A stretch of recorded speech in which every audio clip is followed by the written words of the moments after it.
ఇది మరేదో కాదు. 256 సంవత్సరాలు జీవించారని ప్రతీతికెక్కిన లీ చింగ్ యున్ కథ. వినడానికి చాలా ఆశ్చర్యంగా ఉంది కదూ. ఈ చైనీస్ హెర్బలిస్ట్ మార్షల్ ఆర్టిస్ట్ కేవలం ఎక్కువ కాలం జీవించడమే కాదు, ఆరోగ్యంగా చురుకుగా జీవించారని చెప్తారు. ఆయన గురించి చరిత్రలో చాలా ఆసక్తికర విషయాలున్నాయి. 1928లో న్యూయార్క్ టైమ్స్ పత్రికలో కూడా ఈయనపై కథనాలు వచ్చాయి.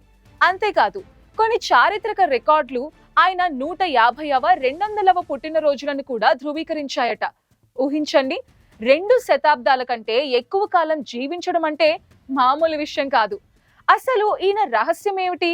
ఎలా ఇన్ని సంవత్సరాలు జీవించారు? ఈ ప్రశ్నలకు సమాధానంగా 1930లో జనరల్ యాంగ్ సెన్ అనే ఒక సైనికాధికారి లీ చింగ్ యున్ ను కలిసి ఆయన జీవన రహస్యాల గురించి అడిగారట. అప్పుడు లీ చింగ్ యున్ 5 ముఖ్యమైన సూత్రాలను పంచుకున్నారు. లీ చింగ్ యున్ దీర్ఘాయుష్య మంత్రం నిశ్చలమైన హృదయం. ఆయన చెప్పిన దాని ప్రకారం మనసు ప్రశాంతంగా, ఒత్తిడి లేకుండా ఉంటేనే ఆరోగ్యంగా ఉంటామట. కోపం, చింతలు మన ఆరోగ్యాన్ని ఎలా దెబ్బతీస్తాయో ఆయన స్పష్టంగా చెప్పారంటే ఆయన ఎంత గొప్ప ఫిలాసఫరో అర్థం చేసుకోండి. మహత్తరమైన ఆహారం. ఈయన ఆహారంలో కొన్ని అద్భుతమైన మూలికలు ఉండేవట. లింగ్జీ, గోజీ బెర్రీస్, వైల్డ్ జిన్సెంగ్, గోటుకోలా వంటివి. ఇవి ఆరోగ్యానికి ఎంత మంచివో మనం ఇప్పుడు తెలుసుకుంటున్నాం. కానీ ఆయన అప్పుడే వీటి ప్రాముఖ్యతను గుర్తించారు.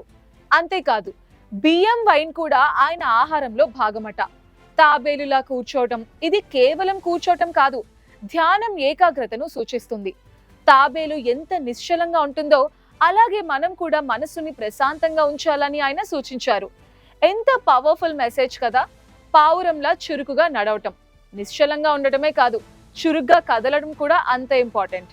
పావురం ఎంత వేగంగా, తేలికగా నడుస్తుందో అలానే మనం కూడా సున్నితమైన శారీరక శ్రమని ఆచరించాలన్నారు. దీనివల్ల రక్త ప్రసరణ మెరుగుపడుతుంది, కీళ్లు ఆరోగ్యంగా ఉంటాయి.